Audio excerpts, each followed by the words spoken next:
है welcome back guys. तो आज हम आप सभी के लिए जो क्लास 10th का मैंने प्रीवियस वीडियो में बताया था कि किस तरह से हम तैयारी करने वाले हैं। हम आपको सभी चैप्टर्स के नोट्स उसके साथ साथ लेक्चर भी देने वाले हैं। उसके साथ साथ हम आपको नोट्स के साथ साथ प्रीवियस ईयर क्वेश्चन और किस तरह से आपके क्वेश्चंस पूछे जाते हैं, एमसीक्यू क्वेश्चंस, साथ में 2 मार्क्स के, 3 मार्क्स के और 5 मार्क्स के क्वेश्चंस भी प्रोवाइड करेंगे। तो आज हम उसके लिए लेक्चर लेके आए हैं और अगर आपको इसका क्वेश्चंस भी देखने हैं तो आप डिस्क्रिप्शन में जाकर लिंक मिल जाएगा, आपको वहाँ जाकर देख सकते हैं। तो चलिए आज हम इसका प्रॉपर लेक्चर नोट्स देखते हैं। तो हम ज़्यादा टाइम नहीं लेंगे, हम इसको लगभग 10 से 15 मिनट में आपको कंप्लीट समझा देंगे और इसको आपको प्रॉपर कॉपी लेके बैठना है, इसको प्रॉपर आपको नोट डाउन करना है। इससे आप नोट्स भी बना सकते हैं और जिस तरह से यहाँ लिखा हुआ उस तरह से आप नोट्स भी बना लेंगे तो आपको एग्ज़ाम का एंड तक आते आते आपको पूरी तरह से याद भी हो जाएगा और आज आप अच्छी तरह से लिख भी लेंगे एग्जाम में। तो चलिए बिना देरी किए हुए शुरू करते हैं। तो ये हम लोग का सबसे पहला अध्याय है जिसमें हम लोग अध्याय सीरीज में लेके आ रहे हैं वो सभी चैप्टर्स को। तो सबसे पहला है रासायनिक अभिक्रिया। सबसे पहला चैप्टर का नाम रासायनिक अभिक्रिया एवं समीकरण। ये होता क्या है? तो देखिए, रासायनिक अभिक्रिया मतलब रासायनिक जो किस तरह से अभिक्रिया करती है, किस तरह से हम लोग का रिएक्शंस जो होती है।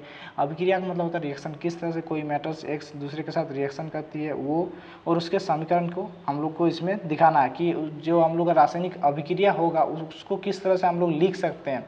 उसको हम लोग बोलते हैं रासायनिक समीकरण। जिस जो अभिक्रिया हो रही है उसको हम लोग किस तरह से लिखेंगे उसको हम लोग बोलते हैं उसका समीकरण।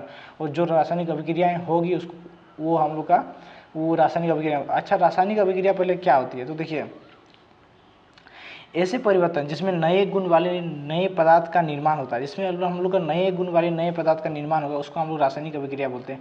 मतलब जैसे कि अगर हमको किसी भी चीज़ को, जैसे कि कागज़ है उसको हम जला दिए तो कागज़ को जला दिए तो क्या बनेगा? हम लोग का एक नया कागज़ को अगर जला दिए तो हम लोग को कुछ अलग बुरादा टाइप का मिलेगा, बानी जिसको हम लोग बोलते हैं, या फिर इसको राख बोलते हैं, राख मिलेगा। तो वो एक हम लोग का रासायनिक अभिक्रिया हो गया क्योंकि जलाने के बाद हम लोग को राख मिला। जैसे कि हम चावल बना रहे तो चावल बनाएंगे तो क्या, चावल बनाएंगे तो हम लोग क्या मिलेगा? लास्ट में माड़ मिलेगा, भात मिलेगा, ठीक है। राइस अगर हम लोग उसको डालेंगे तो हम लोग को वो मिलेगा। तो उसको हम लोग बोल सकते हैं रासायनिक अभिक्रिया। तो जो रासायनिक अभिक्रिया है उसको हम लोग डिनोट कैसे करते हैं? जैसे कि अगर हम कोयला को जला रहे हैं तो कोयला को जला रहे हैं तो वो क्या मिलेगा? हम लोग को लास्ट में राख मिलेगा। तो कोयला को हम लोग बोलते हैं कार्बन, ठीक है। कार्बन होता है और उसको हम लोग रिएक्शन किसके साथ कराते हैं? Oxygen, in the presence of oxygen कराते हैं। मतलब जो ऑक्सीजन रहता है उसके संपर्क में हम लोग जलाते हैं तो हम लोग सी लिखेंगे, मतलब कार्बन और प्लस ऑक्सीजन के साथ। तो C + O2 = CO2 बनता है, ठीक है। CO2 गैस रिलीज करेगा और हीट रिलीज करेगा। तो उस तरह से हम लोग लिखते हैं, उसको हम लोग समीकरण बोलते हैं। लेकिन हम लोग आप लोग को उतना ज़्यादा अभी नॉलेज में नहीं लेना है, आपको बेसिक सिर्फ जानना है कि होता क्या। तो देखिए, ऐसे परिवर्तन जिसमें नए गुण वाले पदार्थ का निर्माण होता है उसे रासायनिक अभिक्रिया कहते हैं। कोई भी आपको पूछे तो बस यही बताना है।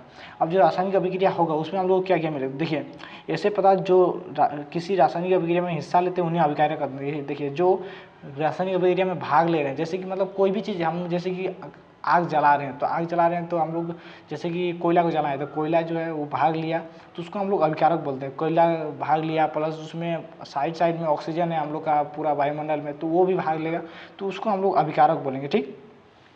उसके बाद क्या है? ओरेक्टर हम लोग का ऐसे पदार्थ जिनका निर्माण होता है रासायनिक अभिक्रिया में होता है उन्हें हम लोग उत्पाद कहते हैं। देखिए, ऐसे पदार्थ जिनका निर्माण मतलब रासायनिक अभिक्रिया में होता है उन्हें हम लोग उत्पाद कहते हैं। जैसे रासायनिक अभिक्रिया हुआ तो हम लोग जो एंड में मिला, जैसे कि हम लोग भात बना रहे हैं तो भात के बाद हम लोग को क्या कुछ मिलेगा ना, एक माड़ मिलेगा, एक भात मिलेगा, ठीक है। चावल को जब हम लोग उबाले हैं तो हम लोग को भात मिला और माड़ मिला, तो भात और माड़ जो है वो हम लोग का उत्पाद है, ठीक है। उधर वाला जो हम लोग का है उत्पाद है जो करने के बाद, जैसे कि हम लोग कागज़ को जलाएं, लास्ट में हम लोग क्या मिला? राख मिला, हीट मिला, तो उसको हम लोग बोलेंगे उत्पाद, ठीक है। जो हम लोग को मिला उसको हम लोग उत्पाद बोलते हैं। अब इसको हम लोग रासायनिक समीकरण में किस तरह से लिखेंगे वो भी आपको दिखाएंगे। तो देखिए, जो रासायनिक अभिक्रिया है उसका कुछ उदाहरण है। देखिए यहाँ पे लिखा हुआ है, ये भोजन का पाचन, ये एक हम लोग का क्या है? रासायनिक अभिक्रिया है। ये शोषण, ये भी रासायनिक अभिक्रिया है। लोहे का जंग लगना, ये भी रासायनिक अभिक्रिया है। जैसे लोहा है, आयरन है, आयरन में हम लोग को ऑक्सीजन में प्रेजेंस में आएगा, वाटर का प्रेजेंस में आएगा तो क्या होता है? वो जंग लग जाता है। तो उसके बाद क्या होता है कि हम लोग का जो ऑक्सीजन के संपर्क में आता है या फिर तो वो क्या होता है? जंग लग जाता है। तो जंग लगने के बाद वो किस तरह से दिखने लगता है आप देखे ही होंगे, तो उसको हम लोग रासायनिक अभिक्रिया बोलते हैं। देखिए, मैग्नीशियम का फीता एक होता है, उसको जलाने से जो होता है उसको भी हम लोग रासायनिक अभिक्रिया बोलेंगे। दही का बनना भी रासायनिक अभिक्रिया है। अब समझते हैं कि रासायनिक अभिक्रिया के परीक्षण क्या है। देखिए, रासायनिक अगर अभिक्रिया हो रही है हम लोग पता कैसे करेंगे कि रासायनिक अभिक्रिया हो रही है और किसको हम लोग बोलेंगे? अभी तो आप लोगों को कुछ भी समझ में नहीं आ रहा होगा कि रासायनिक अभिक्रिया होती क्या है, तो इसमें हम बताएंगे। देखिए, अवस्था में अगर चेंज हो रहा है, देखिए अगर वो सॉलिड में था वो लिक्विड में हो गया तो वो एक होता है हम लोग का ये रासायनिक अभिक्रिया। रंग में चेंज हो रहा है, जैसे कि हम लोग का कोयला था ब्लैक था वो बन गया वाइट में, राख बन गया, तो उसको भी हम लोग बोलते हैं रासायनिक अभिक्रिया। तापमान में परिवर्तन, तापमान में चेंज हो रहा है, देखिए हीट किए तो वो 100 डिग्री में था 500 डिग्री में चल गया, वो हम लोग का होगा रासायनिक अभिक्रिया। गैस का उत्सर्जन, अगर गैस नहीं कर रहा तो वो हम समझेंगे कि रासायनिक अभिक्रिया हो रही है। अब देखिए रासायनिक अभिक्रिया क्या होता है, इस तरह से हम लोग रासायनिक अभिक्रिया को ये करते हैं।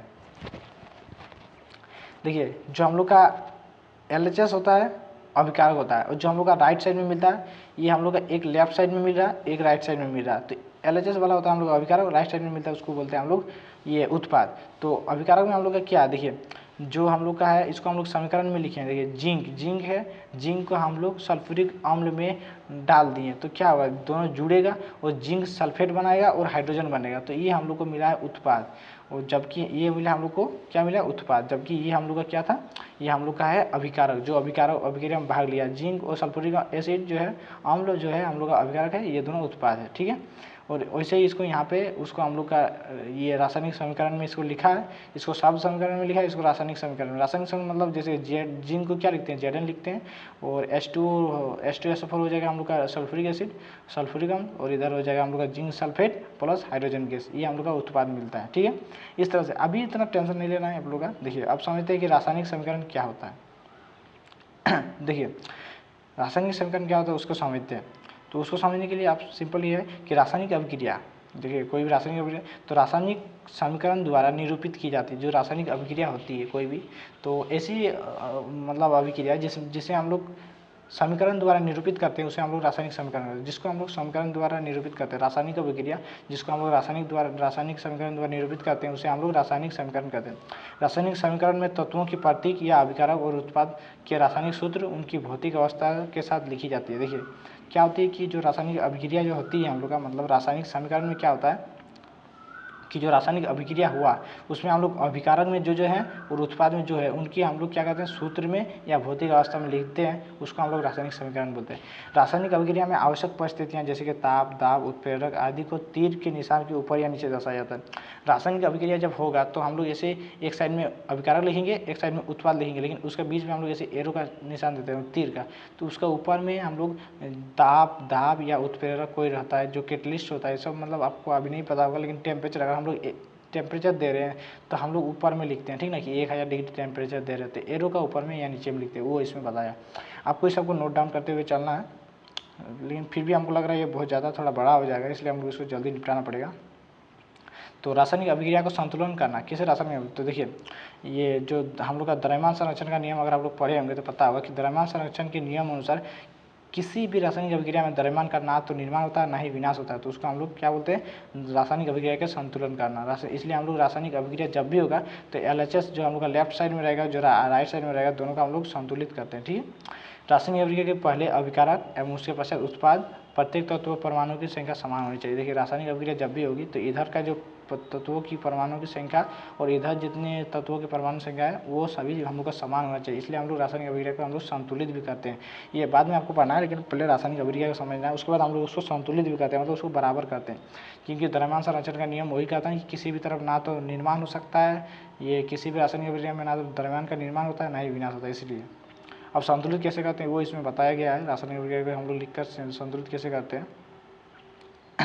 तो इसको आपको इजी वे में इसको आप सीख जाएंगे, आपको बस 3 से 4 ई ले लेना है, आपको प्रैक्टिस करना है, आप इजीली सीख जाएंगे, ठीक है।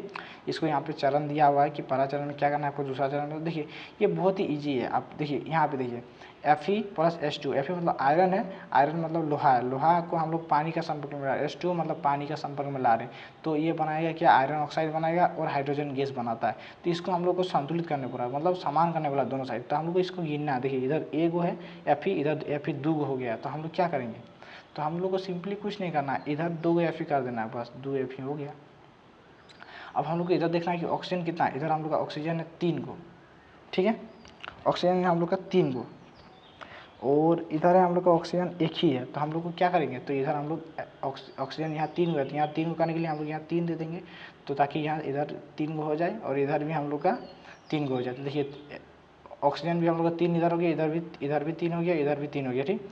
लेकिन हाइड्रोजन जो है यहाँ पे देखिए दो, यहाँ पे 2 हाइड्रोजन है और जो आगे यहाँ 3 लगा हुआ था 3 से 2 से मल्टीप्लाई हो जाएगा और 6 हो जाएगा हाइड्रोजन। तो यहाँ पे हम लोग का 2 एक हाइड्रोजन है, तो इसको 6 को करने के लिए हम लोग 3 से मल्टीप्लाई कर देंगे आगे, तो 3 दूनी 6 हो जाएगा। तो इसको बोलते हैं हम लोग संतुलित करना। देखिए दोनों साइड में हम लोग बराबर किए, कैसे किए, सिंपली सा देखिए Fe है, यहाँ पे H2 है, तो Fe यहाँ 2 को देखे थे इसलिए 2 दिए, यहाँ पे यहाँ पे हम लोग का 0 है, यहाँ पे 3 को है, तो 3 को करने के लिए हम 3 किए, लेकिन हाइड्रोजन जो है 3 और यहाँ पे 2 है, तो 3 दूनी 6 हो गया। तो यहाँ 6 करने के लिए हम लोग क्या करते हैं, यहाँ पे हम लोग 3 से मल्टीप्लाई कर देंगे, तो ये हम लोग का संतुलित हो गया। तो ऐसे ही यहाँ पे करके दिखाया है, आप चाहे तो इसको पढ़ सकते हैं, वरना यहाँ पे आप लोग ये कर सकते हैं, ठीक है। ये हो गया हम लोग का रासायनिक अभिक्रिया, ठीक। अब ये हम लोग का हो गया। अब लोग नेक्स्ट देखेंगे ये संयोजन अभिक्रिया। देखिए रासायनिक अभिक्रिया हो गया। अब रासायनिक अभिक्रिया के प्रकार क्या क्या है, तो रासायनिक अभिक्रिया के प्रकार जो है संयोजन अभिक्रिया है, वियोजन अभिक्रिया है और विस्थापन अभिक्रिया है, द्विविस्थापन अभिक्रिया है, ठीक है। ऊष्माक्षेपी अभिक्रिया, ऊष्माक्षेपी ऊष्माशोषी अभिक्रिया। तो इतना आपको नहीं जाना, हम लोग सिंपल बताते हैं आपको। देखिए संयोजन अभिक्रिया, संयोजन अभिक्रिया क्या होती है, देखिए ऐसी अभिक्रिया जिसमें 2 या 2 से अधिक अभिकारक मिलकर एक उत्पाद बनाते हैं उसको हम लोग संयोजन अभिक्रिया। जिसमें क्या होता है, देखिए एगो हम लोग का 2 को जो है 2 या 2 से अधिक अभिकारक रहेंगे, मतलब एगो कार्बन मतलब कोयला होगा और ऑक्सीजन का प्रेजेंस में हम लोग का CO2 बनाता है। तो क्या देखिए पहले एगो 2 गो, तो 2 को हम लोग का अभिकारक रहा, लेकिन उत्पाद कितना बनाया, एक ही उत्पाद बनाया, तो उसको हम लोग बोलते हैं संयोजन अभिक्रिया। 2 गो अभिकारक रहेगा, एक उत्पाद रहेगा, उसको संयोजन अभिक्रिया। 2 गो अभिकारक एगो उत्पाद, उसको संयोजन अभिक्रिया। देखिए A+B एगो 2 गो अभिकारक एगो उत्पाद, ठीक है। कोयले का दहन हो रहा है, देखिए कार्बन प्लस ऑक्सीजन का प्रेजेंस में, तो हम लोग का क्या हो गया, ये CO2 बन गया। उसके बाद जल का निर्माण हो रहा है, तो H2 plus O2 equal to H2 हो गया। तो 2 गो अभिकारक है एगो उत्पाद है, तो इसको हम लोग संयोजन बोलते हैं। अब वियोजन क्या होता है, अब देखिए संयोजन दिया है, अब वियोजन दिखाते हैं। ये दूसरा नंबर में है वियोजन। वियोजन क्या होता है, देखिए वियोजन ऐसी अभिक्रिया जिसमें एकल अभिकारक टूटकर 2 या 2 से अधिक उत्पाद में बनते हैं। देखिए इसमें जस्ट उल्टा हो जाता है, देखिए उल्टा कैसे हो जाता है, देखिए एक वो चीज़ रहेगा उसमें बन के टूट के 2 अभिकारक एक ही रहेगा, लेकिन उत्पाद 2 को मिलेगा। जैसे कि देखिए इसका यहाँ पे दिया हुआ ऊष्मीय वियोजन, ऊष्मा द्वारा किया गया वियोजन को हम लोग ऊष्मीय वियोजन बोलते हैं। या ऊष्मीय वियोजन देखिए ऊष्मा मतलब हीट देके जब हम लोग ऊष्मा देके जब हम लोग कोई वियोजन करते हैं उसको ऊष्मीय वियोजन बोलते हैं। अब देखिए आपके इसको आपको एग्जाम्पल दिखा दें, जैसे यहाँ पे दिया हुआ है एग्जाम्पल, ठीक है। यहाँ पे एग्जाम्पल दिया हुआ है, देखिए फेरस सल्फेट है FeSO4 है, इसको हम लोग एगो अभिकारक है, लेकिन ये टूट के देखिए Fe2O3 plus SO2 plus SO3 बन रहा है।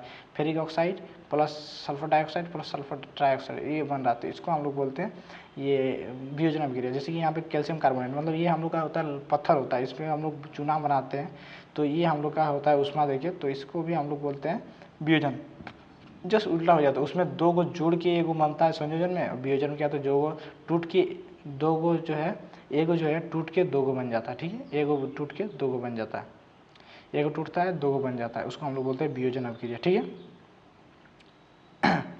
तो ये दोनों जो था हम लोग का संयोजन और वियोजन, ये बहुत ही आसान है। एक तरह से देखिए शादी को समझ सकते हैं। देखिए शादी, एक लड़का एक लड़की मिल के हम लोग क्या बनाता है, एक शादी का जोड़ा बन जाता है, ठीक, उसको हम लोग संयोजन बोलेंगे। लेकिन वही हम लोग जब डिवोर्स हो जाता है तो 2 को टूट के क्या हो जाता है, एक साथ था 2 जन, लेकिन वो टूट गया और 2 को बन गया अलग अलग, तो उसको हम लोग डिवोर्स को बोलते हैं वियोजन अभिक्रिया। सिंपली ऐसे समझ सकते हैं।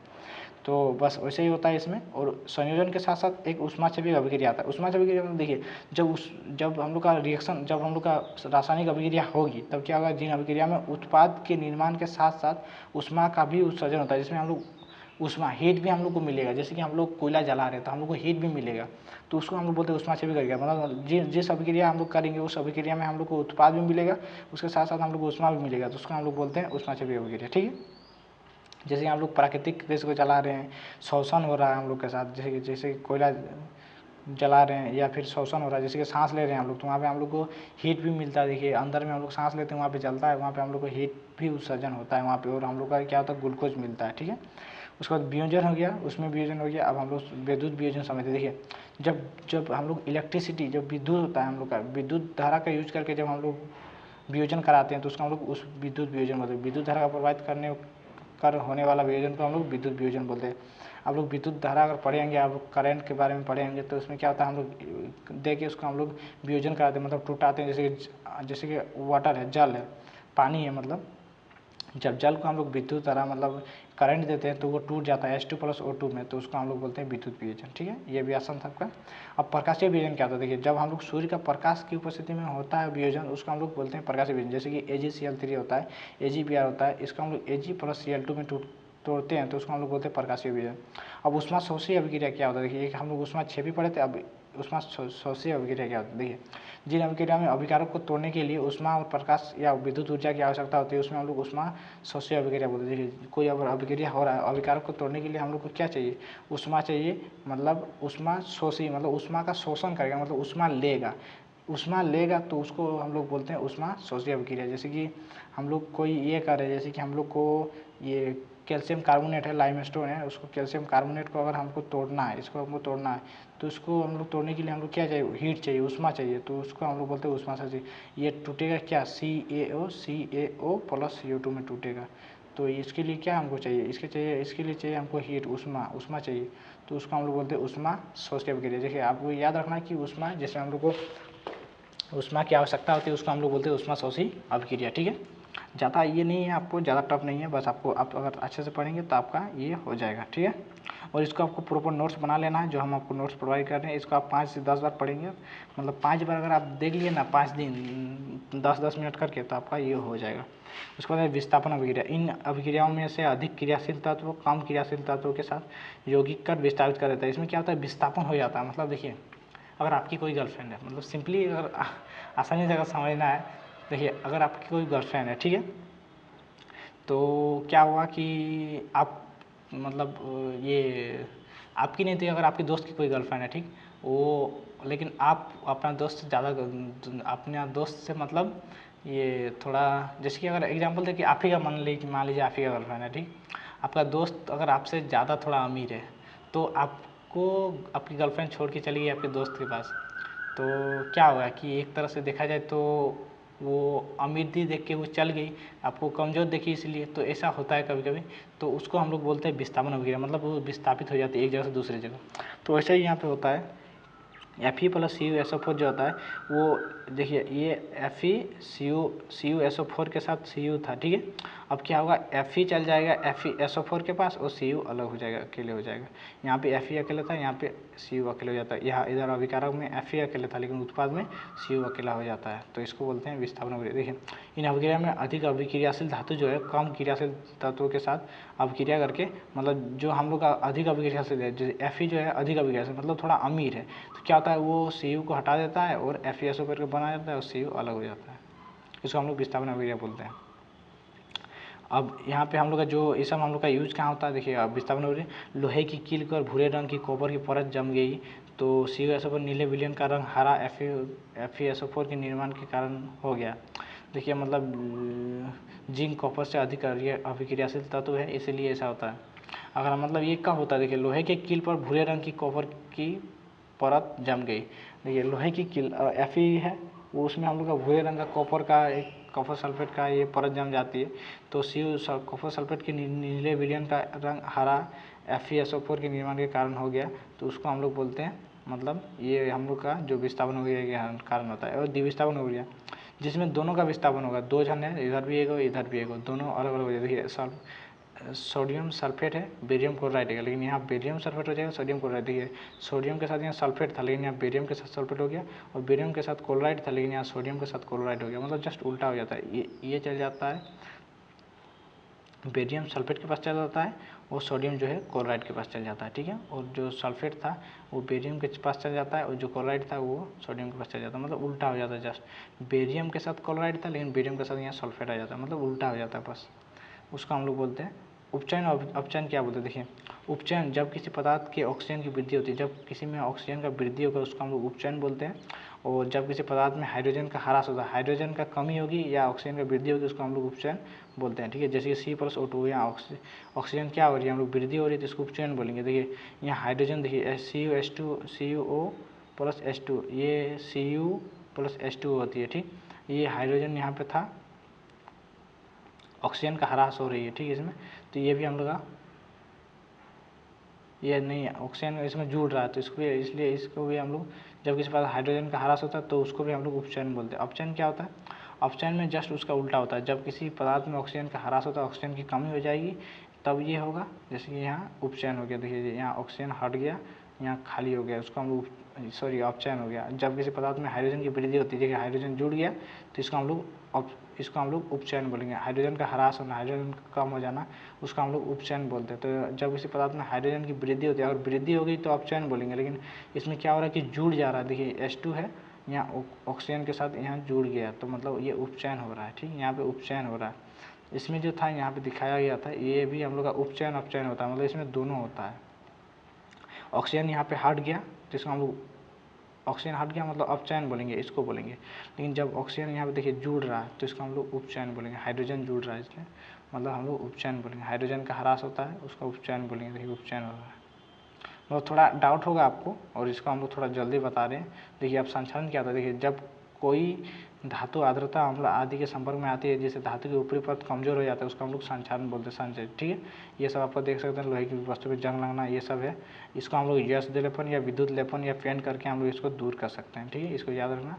अब विकृत गंधिता क्या होता है, देखिए वसा युक्त तो तेल या खाद्य सामग्री के उपाय के संपर्क में आने पर उपचयित हो जाते हैं, मतलब खराब हो जाते हैं, विकृत गंधित, तो उनके स्वाद और गंध में परिवर्तन हो जाता है, उसे हम लोग विकृत गंध। जैसे कि कुरकुरे का पैकेट है, वो अगर हवा में आएगा तो क्या होगा, वायु वसा युक्त है, वो तेलीय सामग्री है, वो अगर वायु के संपर्क में आएगा तो क्या उपचयित हो जाएगा, मतलब खराब हो जाएगा, तो उसका हम लोग उसको स्वाद भी चेंज हो जाएगा, तो उसका हम लोग बोलते हैं विकृत गंधिता। विकृत गंध रोकने के लिए हम लोग प्रतिऑक्सीकारक, मतलब उसमें हाइड्रोजन गैस वगैरह डाल देते हैं ताकि वो खराब ना हो। वायुरोधी बर्तन में रखते हैं, जहाँ पे मतलब हवा ना पहुँच पाए वैसे में रखते हैं। वायु के स्थान पर नाइट्रोजन गैस द्वारा, नाइट्रोजन के साथ शीतलन द्वारा। तो उम्मीद करते हैं ये वीडियो आपको बहुत ही अच्छी लगेगी, बहुत ही लंबा हो चुकी है। तो ये वीडियो आपको कैसी लगी कमेंट में बताइएगा। फिर भी मेरा बहुत ज़्यादा लंबा हो चुका है, अब इसको अच्छे से पढ़िएगा, 3 से 4 बार रिवाइज कीजिएगा, आपको अच्छे से ये हो जाएगा। ठीक है, मिलते हैं नेक्स्ट वीडियो में।